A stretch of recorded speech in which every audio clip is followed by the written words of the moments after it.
because when you play at altitude, like it's a different challenge altogether because the conditions are different from what most other teams would be used to. And obviously the style of game that they play there, where they try to get down to the set piece, but they also want to try and play fast as well, and they have multiple threats because they can go through you, but they've also, when they do go through you, that tries to compress the defence, and then they've got the speed to go around you as well. So, and yeah, listen, obviously we've been up against like the Jake White Bulls for the last few seasons on different occasions, during the regular season games, but semi-finals and a final as well. And Jake is a very, very astute coach since Johan has come in. There is some changes in the way they play the game for sure, but it's still based on some pretty solid fundamentals that they have in their game as well. So, and that was the big thing is with the South African teams coming into our domestic competition, which is forming the URC that we have today. And I think it's an amazing competition, and it's unbelievably what privilege to be here at this stage of competition at a final. If you'd asked me when we were sitting here last, do you remember when that was? After round 4, when we lost 3 of our first 4 games, would we be in the situation we're playing in a final in Croke Park? I think everyone was very crazy at that point because we'd already lost more games in the regular season than we had during the entire regular season last season. So, and we were, as I said, 4 rounds in, and we had whatever 20 odd players heading off to international camp, so they weren't going to be playing in the next couple of games. So it's been an amazing squad effort, I think, to get to this stage. And listen, it's great to still be playing rugby this time of year. And hopefully we'll have a great day. But we know it's going to be a serious challenge because we're up against a serious team. So like I'm sort of flip-flopping here. Yeah, we want to be really respectful to the opposition, but we also need to be very focused on ourselves and what makes Leinster great. And we've got some great individuals in our team that will be potentially playing for Leinster for the last time tomorrow as well. So I'll make sure we put in a big performance for all the right reasons. And just then, obviously, a big blow with being without a report this week, but can you talk to us a little bit about Jerry Kerr? I can't imagine this time last year you would have thought he'd be starting out against potentially the best pro in the world in a URC final. Well, that's it. Like, even if you think back to after round 4, our very next game was round 5, and Jerry's playing against Zebra. So, but to see his progression through the season has been amazing, and it's a great sort of story of persistence, perseverance, isn't it? Like, because he was in the system, and even though he's sort of not falling out of the system, because listen, he's back playing with club, battling out at AL with a few different teams, Belgium, Trinity and Lansdowne. So he's moving around to try and progress himself all the time. So to see him progress with us during the course of the season, he's had some huge moments for us, some huge games. But if you think about it, as I said, like the last time we were here, like it only just brings me back to round 5 Zebra, where we had 6 debutants that day in round 5, which is a bizarre number, isn't it? Mid-season in a round 5 game to have 6 debutants, and Jerry and Alex Uslanov was probably doing one as well that day. But to see the rise of both those guys over the course of the season is it's a testament to those guys first and foremost. And I don't think anyone thinks they're going to let the team down tomorrow or on Friday, because they're bloody great characters. Anyone else with a content tomorrow?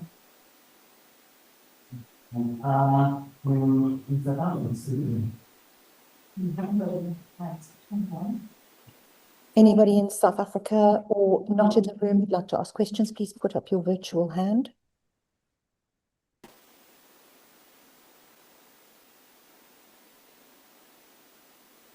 I can't raise my hand, but I would like to ask a question, please. Fire away. Okay.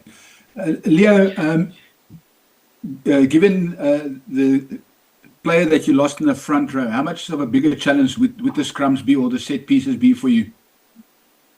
Yeah, Andrew's missed a big chunk of the season already. So, listen, guys have plenty of exposure during the course of the season. But yeah, he's a top player, Andrew. But we would always have huge faith in the group that we have. So our group dynamic is pretty unusual, isn't it? Because we lose the international players for a huge chunk of the regular URC games anyway.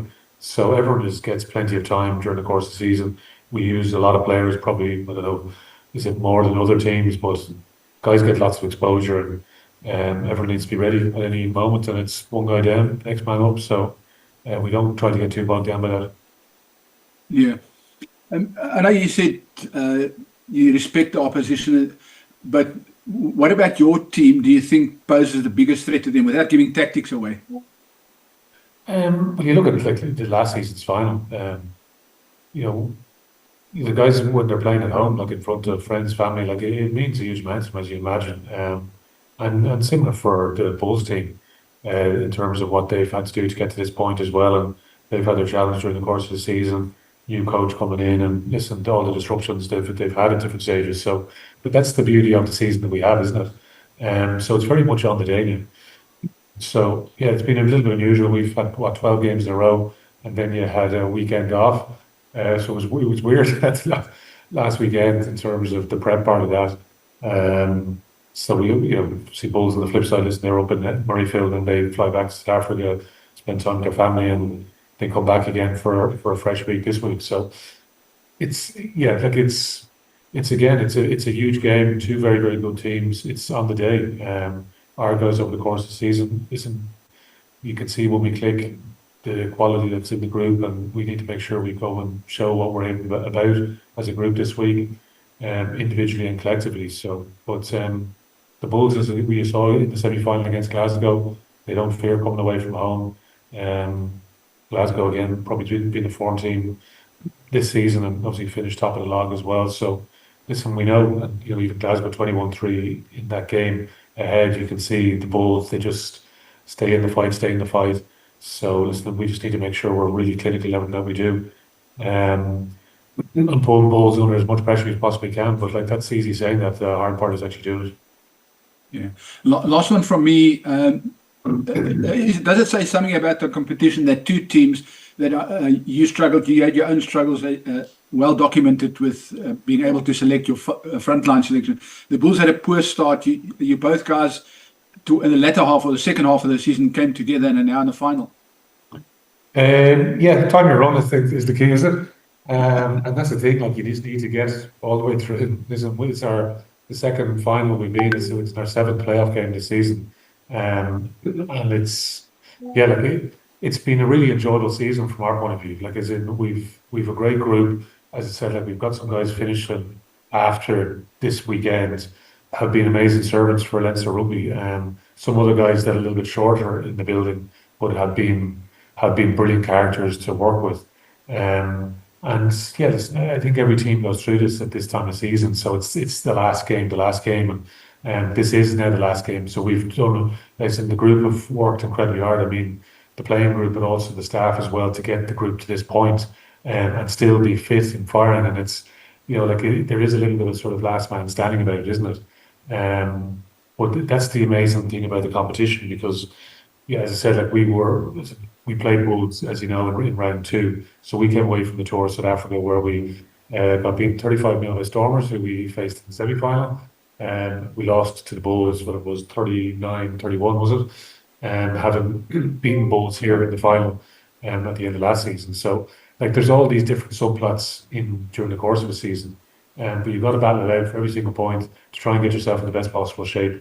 And yeah, listen, as I said, the group have had to do an insane amount of work to get us to be back here, because honestly, I don't think anyone would have foreseen after round 4 that we would be here. Particularly, as I said, we were getting ready for that round 5 game, and we had 6 debutants that day. So yeah, listen, it's great, but like I said, that's sort of, it's in the past now. We've given ourselves this opportunity. What an amazing opportunity it is for us. So, and I said, listen, we've been to a final already where we would love to have an opportunity to go back and play that final again. But as we know, we don't get those second chances, and we don't get to play a final again. But listen, for us, there's lots of positives that we could lean on from last year, but there's also some learnings, painful learnings from a final that took place in Bilbao a few weeks ago. So it's just about putting all that into action now for us. Yeah, thanks very much. Much appreciated. Thank you. I see a hand from Nathan Gogela. Anybody else who'd like to ask questions, please raise your virtual hand. Thank you very much. Just got 2 questions, if I may. Far away up. Awesome, thank you. Good day, Leo. Coach, so just talk us through what do you make of that Bulls side? Because I mean, just released a few minutes ago. The most of the guys in that Bulls 23 have experience playing in the final against you guys. I mean, what do you make of that side if you have seen it so far?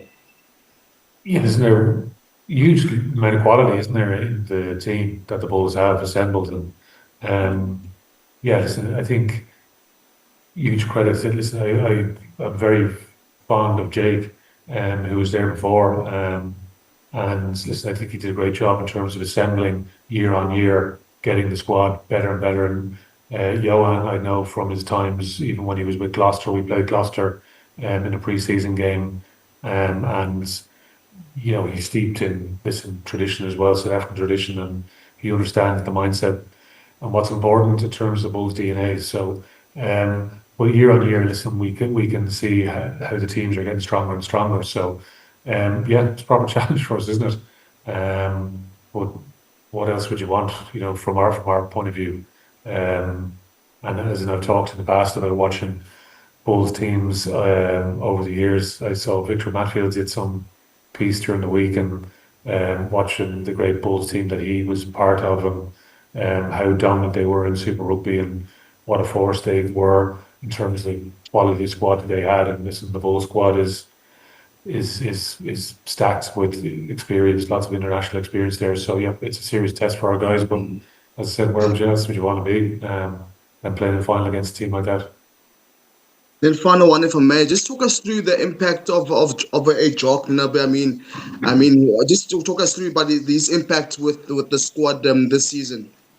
He's brilliant. Well, what is this third season now with Jack? So if you think he came after the last World Cup, and yeah, like, to have a double World Cup winning coach in our group, it's remarkable, really, for us to be able to have that. So, and yeah, him and his family have settled into life in Dublin. And listen, I love working with Jack, and he's a brilliant character.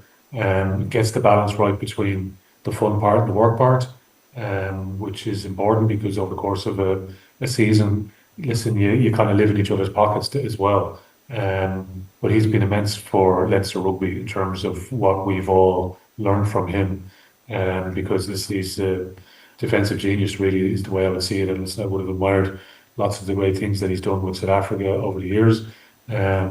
So to have him in the group here is amazing. But listen, and his system is very much geared up for big days like this, and hopefully you'll see it with the players, in terms of how aggressive we can be from a defensive point of view, and we're really attacking the Bulls when we don't have possession. So when Bulls are in possession, I think that'll be an interesting sort of to observe how the Bulls go about playing against Jack's defensive system, because they will have a good understanding with obviously Pollard and Vinny LaRue, that will know him very, very well. So it's a sort of fascinating dynamic in how that plays out. But ultimately, yeah, listen, Jack's been immense for us as a group, and the players love working on him.